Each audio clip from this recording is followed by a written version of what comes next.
Welcome to the Chaos Whispers of Healthcare, the podcast for busy healthcare leaders who are ready to get out of survival mode so they can focus on what matters most. This is where the burnout stops and the real talk starts. I'm your host, Dr. Megan Carter, and each week I sit down with healthcare innovators who get it. We will unpack the chaos, laugh through the hard stuff, and get you at least 2 practical tips you can use at work right away. If you're ready to clear the chaos and lead with impact, you've come to the right place. Let's jump in. Welcome back to the Chaos Whispers of Healthcare, the podcast for busy healthcare leaders who are done with overwhelming workloads and burnout.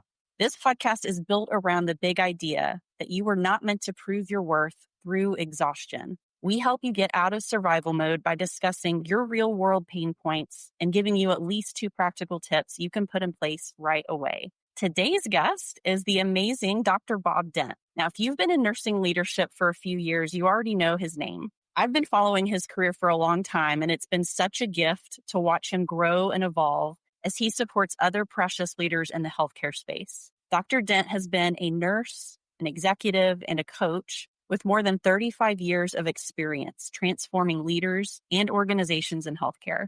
From the bedside in rural hospitals to executive leadership in some of the nation's largest academic health systems, he has served as a nurse, a long-term care administrator, a chief nursing officer, chief operating officer, and academic dean. Now he's coaching and supporting healthcare leaders around the country through his company, DBD Coaching and Consulting.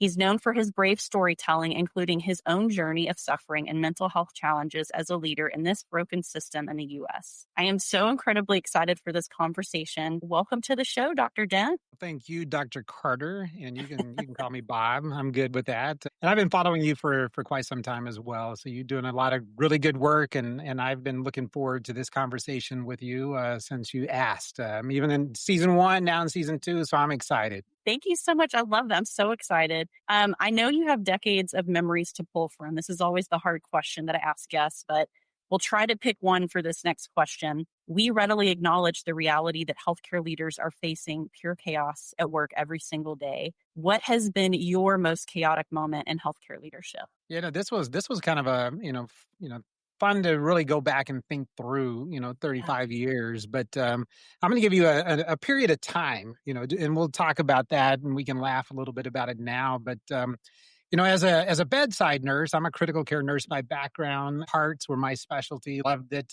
And I was asked to, I was an associate degree nurse at the time, and I was asked by my leaders on night shift to be a patient care manager. So I did that and realized that, I could do more than provide really good care to my patients, that I could have an influence on multiple departments as a patient care manager, kind of a shift charge nurse on the night shift. So I went back to school. I got my undergrad degree, and then I immediately was promoted into an assistant director of nursing for a 60-bed subacute unit. So I go from, this critical care to a freestanding long-term care facility, hospital-based.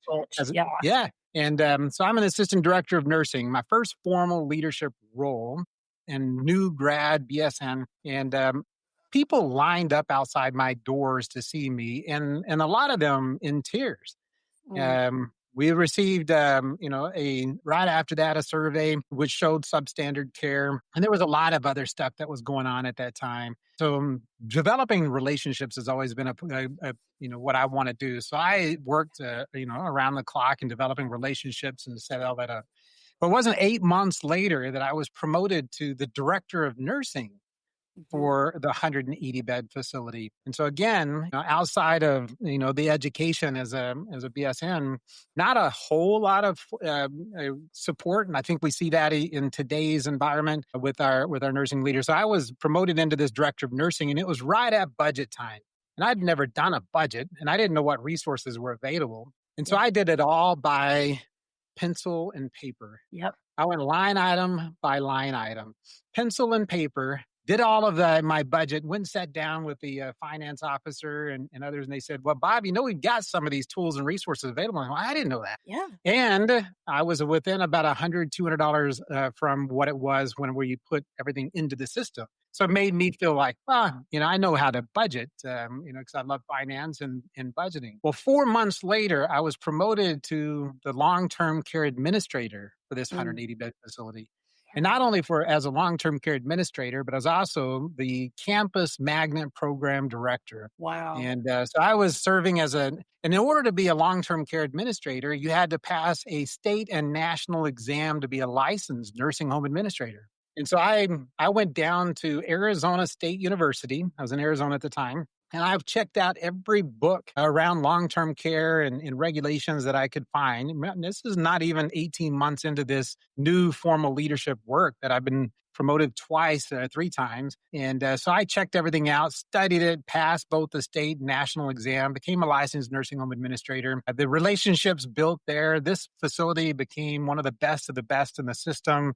Yeah. Recognized by the state of Arizona as one of the best facilities that they'd ever worked with. It was remarkable work that we did there, and I learned a lot in a chaotic environment. So when you talk about resiliency and other kinds of things, and learning and developing and growing, I learned a lot during that time frame.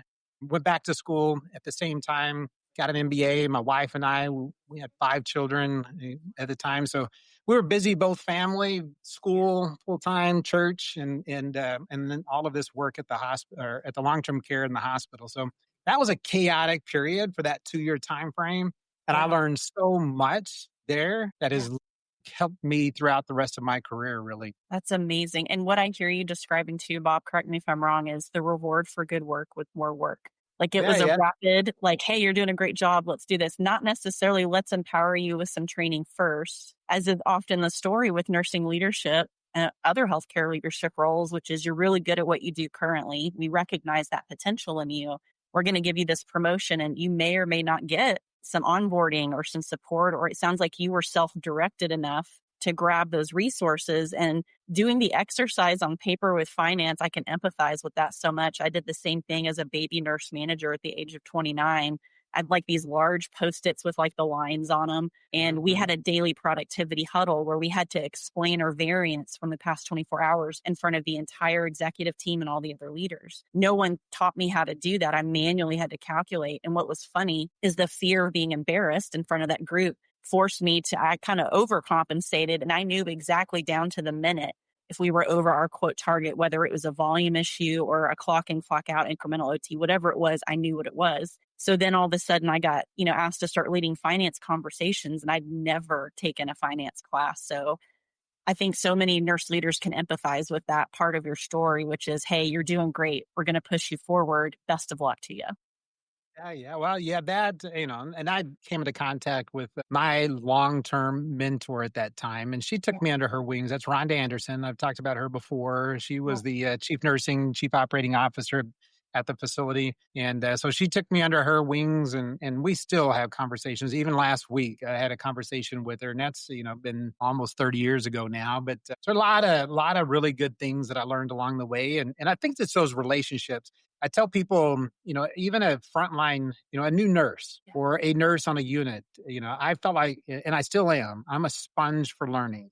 And so when I came out of my vocational nursing program back in the 90s and joined a critical care unit, I signed up for every class there was. And same Yeah. thing happened, I think, in leadership. You learn part of it, you learn. And that's part of, the work that I do now and around culture of ownership. And you've got to be self-empowered in Yeah. some of this work and Yeah. do that.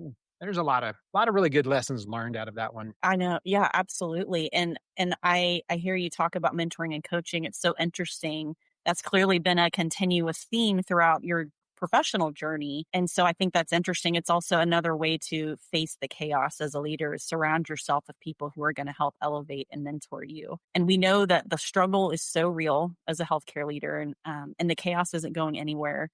And I know you share my passion for helping healthcare leaders Mhm. thrive in that stressful environment. You recently left what we'll call traditional hospital leadership to support them even more in your own coaching and consulting business. And so, what inspired you to make that change, that pivot? Yeah, inspired is a good question. So I'm going to be honest in the beginning, and then we'll talk about it. But so I've always felt like I've mentored and coached teams throughout my career, developing strong relationships and led organizations to Magnet, led organizations to Pathway, and many other recognitions, and created some really good teams. But part of that is it's the teams and people that you have and all of that work. Yeah. In today's kind of healthcare environment, there's a lot of change that's going on, a lot of restructure, a lot of those things. Well, that's what happened to me in March. My position was eliminated as Yeah. a chief nursing officer, and so that's part of it. But I Yeah. think it was as a Christian, God's nudge to say, "Hey, this is something you've had a desire to do. That is to." Going back to that time in the critical care unit where I stepped away from the bedside to be the patient care manager, what I Yeah. could do at the bedside and delivering really good care, now I had influence over an ICU. And then as I went into these leadership roles, I felt I could do have some significant more influence over cultures and environments in this long-term care and my CNO roles, and even as serving as or president of A1L.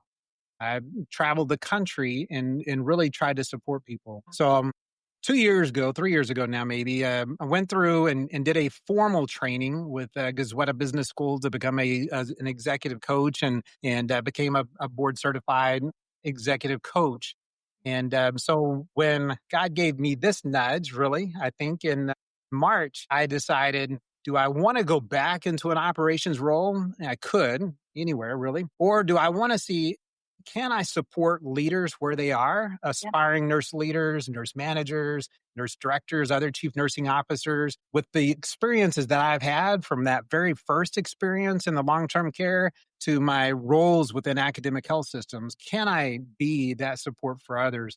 And so that's what has led me into this DBD, Dr. Bob Dent Coaching, Consulting, and Speaking over the last 6 months, 7 months now, and thoroughly enjoying it. Yeah, you're doing great. At least it looks, I mean, not from the outside looking in, it looks like you're super busy. There's great demand for your services, and it's understandable given the length of tenure, the variety of your experience. I love that you talked in the beginning about being honest. It's like we feel like we give a disclaimer. I also had a pivot that was sort of forced on me, not necessarily from a role elimination, but due to some dynamics going on that made it abundantly clear. And for me, being a person of faith, what I felt like was a nudge from above saying that you've been thinking about this for years. I'm done hinting. I'm going to give you a swift kick in the rear to go the direction that I want you to go. And I don't know about you, but in the past 2 years on this journey, having moved into entrepreneurship, I'm finding more and more people that share our story that have been part of either rifts or reorgs or whatever, not because of lack of good performance, but truly just these health systems trying to cut where they can to survive financially. So we get all of these healthcare executives that are perfectly capable. They're great leaders without a job. And some of that journey, there's shame, there's guilt, there's fear, there's a lot of, so I think there's opportunity for further conversation about how we navigate that, how we future proof ourselves as much as possible from a career perspective. I believe the days of I'm going to work at this health system for 40 years and then retire, I believe that's mostly gone. I don't know that that's realistic for a lot of people anymore. And so from a coaching and mentoring and supporting perspective, how do we prepare people for that? How do we coach them through that? So if anyone that's listening is facing either a reduction in force or concerned that their role might be eliminated, what advice would you give them having gone through what you did? Yeah, there's a lot of, I mean, one, you're not alone in that work. You don't have to be alone. I had colleagues reach out to me, right away after that sort of transition to one, check on me, to say, hey, here's some things to consider. I think I've been there, done that kind of a deal, Yeah. to be able to do that. What I do in some of my coaching is help people, um, one, prepare for their next job, if you will, and that next job or is to strengthen the work that they're in. It could Yeah. be strengthening that relationship, not necessarily looking to go transition to another organization, but how do I stay in organization as well? So coaching, through that part, or how to win their first 100 days in that work. There's a lot of opportunity. There's different ways to think about that. Nursing is relatively a small world, Yeah. and Whether, being a part of a professional association or an alumni at your school, to be able to reach out to say, hey, I just need somebody to talk to through this a little bit. I think that's one. And then two, just recognize there's, plenty of people to be able to support you along that journey. Yeah.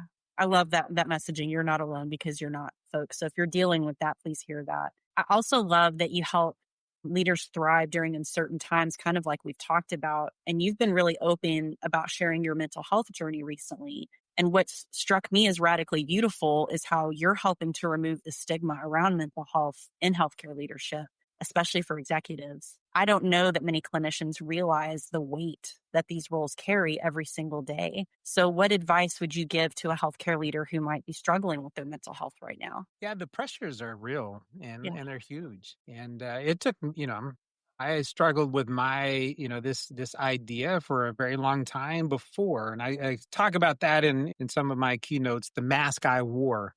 Yeah. And we think about how we show up and lead an organization. People need leaders to lead. And I felt like over the course of my career, I did do that. And on the inside, struggling with it. And so there was a lot of, a lot of things that, question. And part of that stems way back, Yeah. but I did reach out finally in 2022 to get that help. I wish I would have reached out much sooner. So, one, similar to the transition conversation, is it's okay you're not alone and it's okay to say, but in a mental health journey, it's okay to say and to be able to reach out for help.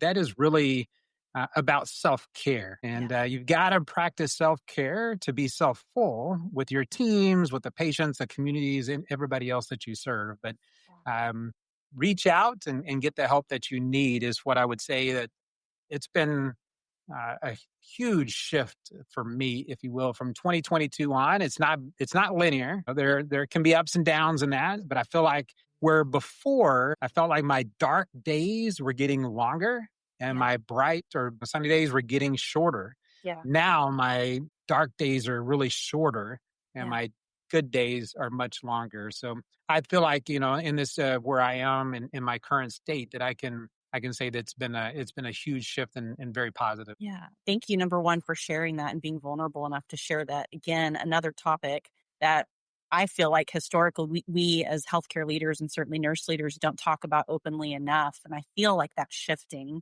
thanks to stories like yours and, each of us sharing either whether it's burnout, a deeper mental health, whatever it is. I think the more we normalize conversations around it, the less scary it is for others.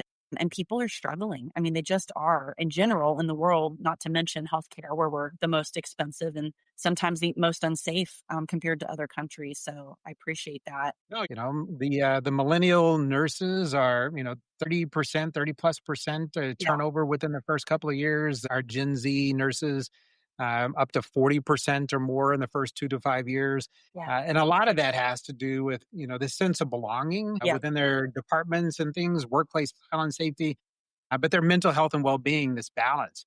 And I keep hearing leaders across the country, that say that we just have to, it's a different generation and they need to learn how to, well, no, we need to learn from them. We have a lot to learn about work, life balance and how do we adapt to, across, we all want the same thing. It's just, how do we do it? Yes. I've said repeatedly on more than one podcast appearance, I am Gen Z's biggest fan. And the reason is they are not having it, Bob. They are not having the toxic, the incivility, the bullying. They're not having the, 60-hour work weeks. They're not having it. And I appreciate that. It's hard to be a leader who's been in the role a long time and you don't know any other way to lead or expect. But I'm telling you, they are putting pressure on the system. It needs to be disrupted for all the reasons we've said. You talked about turnover. If we want to have enough nurses in the next 20 years, we better figure out how to support this new way of leading and providing care, or the health system will crumble. So I appreciate and honor what Gen Z and younger millennials are doing. I identify as a quote elder millennial. We're the only generation that has an elder and then a non-elder differentiation. So I tell people I kind of straddle the line between Gen X. My whole childhood was analog. And then in high school went digital and had all that. So I kind of get both worlds a little bit. I get the beauty of loyalty to a company and really, putting your hours in and doing your work. But having suffered through my own mental health, my own burnout story and making my pivot, I respect what Gen Z's doing. And so absolutely so glad you called that out. I feel like the older I get too, the more I appreciate the concept of being intentional with my time and energy. In fact, learning how to say no to activities that don't align with what's most important to me is getting easier because of that. And you recently shared an incredible approach to time management with me, and I wanted you to share that with the audience today too. Would you be willing to tell the listeners about your approach to helping your team protect their calendars at the hospital you were leading, and what was the impact of that? Yeah, this has been something we've been working on, over the last 10, 15 years. And so it's been a practice for quite some time. And we built that into kind of a pledge, if you will. And there's multiple parts of it. And so when you think about, meetings, we agreed to in two different organizations, one an academic health system and one a very large complex, community hospital. But we had no meeting Fridays. And so there were no meeting Fridays and there were no meetings during the month of July and the last half of December. When I say no meetings, it's kind of that focused time frame, but it's, you'd only have, you could reframe that to say instead of no meetings, it would be mission critical meetings only. Yeah. And so mission critical, what really needs to happen in those times? And then to say that it's not a day just to party. However, it is a good day to connect if you need, and build those relationships. But it's an opportunity to catch up on everything that's happened over the course of the week. And it's Yeah. an opportunity to plan for the next week. And that way you go into the weekend without a whole lot of burden, if you will, and be comfortable with that. And perhaps you get a luncheon with some colleagues there as well. And there's a lot of other, I can talk about more of this as much as you want on meeting. Yeah, the more practical, the better, because that's what we're here to do specific to this podcast is, if I'm listening to this and I'm driving to work right now, let's say I'm a nurse manager, I'm driving to work and I'm like, please help me implement or suggest a no meeting zone, whether it's a Friday or time of year. What does that conversation look and sound like? How can I get support with that? Yeah. The other kinds of things, and because what happens currently in a lot of places when you schedule meetings, they're back to back with no. And for me, I struggled with leaving one meeting Yeah. and being late to another one. Yep. Same. So that was always, somewhat distressing. But in Outlook, you can set your time between meetings. So whenever you go to schedule a meeting, it's only booked for 45 minutes or 50 minutes. And it allows you that 10 to 15-minute time frame to get refreshed, grab something to drink, go to the bath, whatever you need to do, make a call. I think even in the past, that 10 to 15 minutes was an opportunity for me to go see a patient and a family who needed to see me as a chief nursing officer and still be able to make it back to my meeting. So you can automatically do that and work with your assistants to do that as well, that you get that buffer between meetings and not be able to do that. Another tip, I share this with my teams, and this is whenever you go out of town on vacation or you're taking off, you can automatically, when you set your out of office email, you can delete all emails coming to you during that time frame. Yeah. And so I told my team, if you're going to go on vacation, delete every email that comes into you, put in that out of office reply to say, hey, I'm on vacation or I'm at whatever that may be. Yeah. I'm gone between now and whenever. And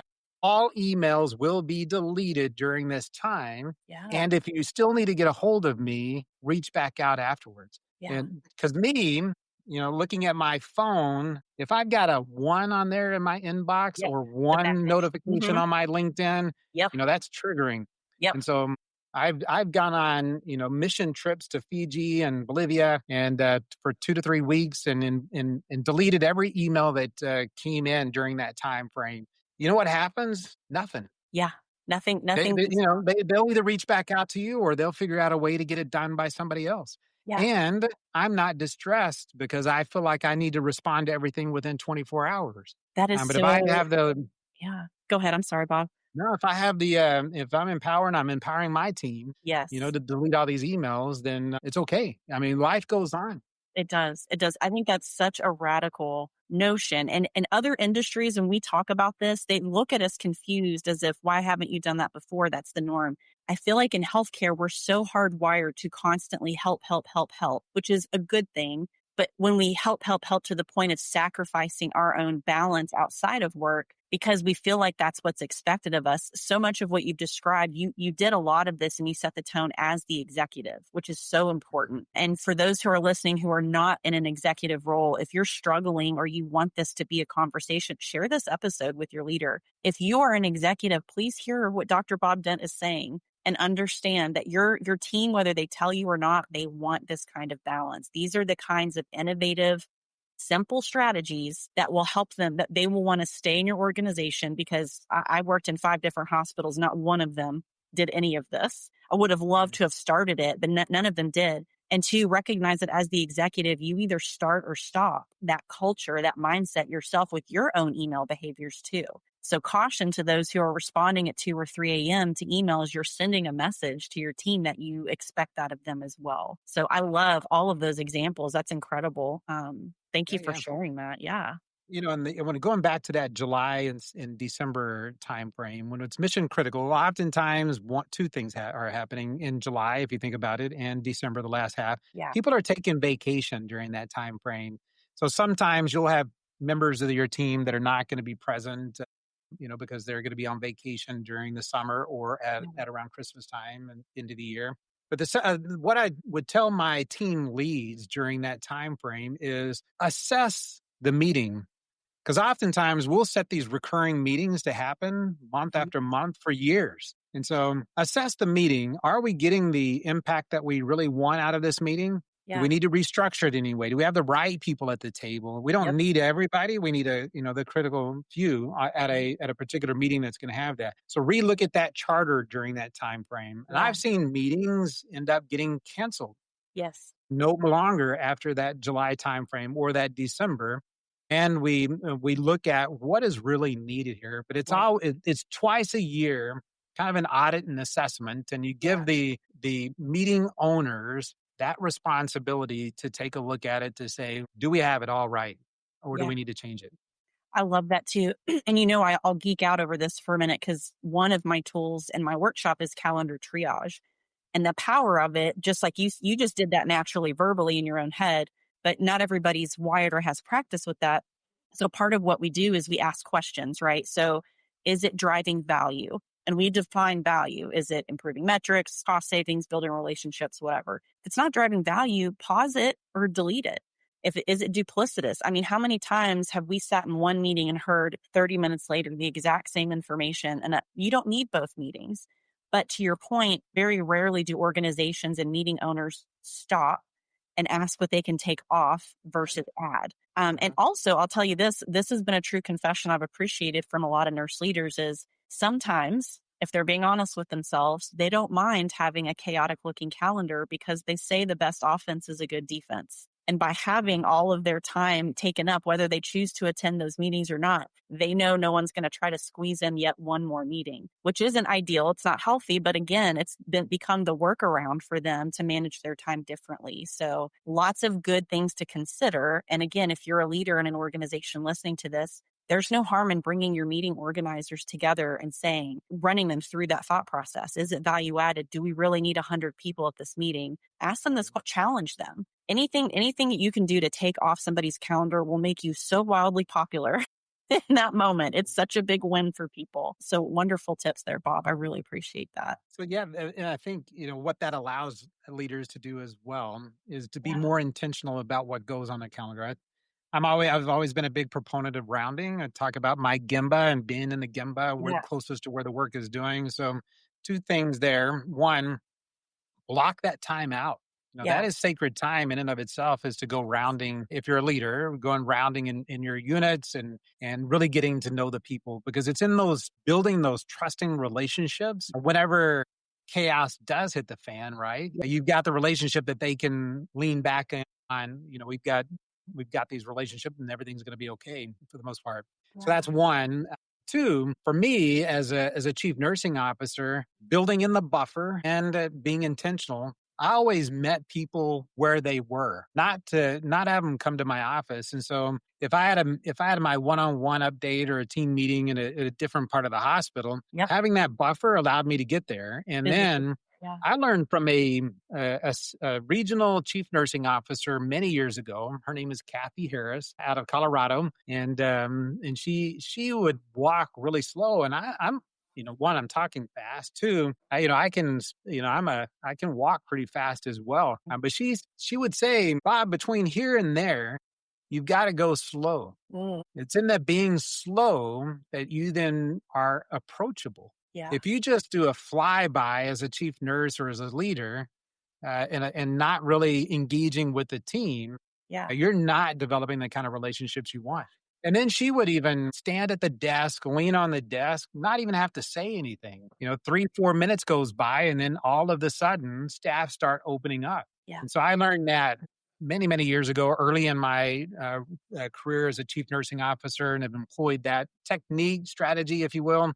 But I love developing that kind of rapport and relationship. But if you do what you do, Right. Dr. Carter, and creating the understanding the meeting management and those kinds of things Yes. can build in what's meaningful and impactful. That's Yes. going to drive the results that you really want. Yeah. And the message too, I want to make sure the listeners hear this: people first. People first. I know that you're under pressure to drive these other metrics, quality, safety. You do not create protected time and spend in meaningful time. Like he said, not a drive by, building those relationships, you're going to chase your tail forever. To Kathy's point, your colleague there, every time I'd go to a new organization, it would be, all over again, showing my team that I'm consistently showing up in the unit. So I would pick a couple days a week, a specific time frame, both shifts. And I would just stand as awkwardly as possible, just hang out at the nurse's station. I wasn't trying to get away. And at first they wouldn't come up to me because they thought, oh, she's just checking a box, to your point. But then, fifth, sixth, seventh time I'm there, they're anticipating, one, that I'll be there. So they've saved some of their thoughts and feedback. And two, they feel more comfortable and getting to know people as a whole person too, right? Like, how are your kids doing? What's going on with your dog? Whatever's going on with them, being seen, valued, and heard by their leader. You want to talk about powerful retention strategies? That's it right there. Having time to have those really intentional conversations and remembering things about people. Oh, yeah. Absolutely powerful. I mean, and then checking in to see how their birds are doing. Yeah, that's right. My The birds. Yes. crow. How many birds I've seen today. Oh my gosh. Absolutely. Yep. My crazy It's bird that lady status. consistency. Yeah.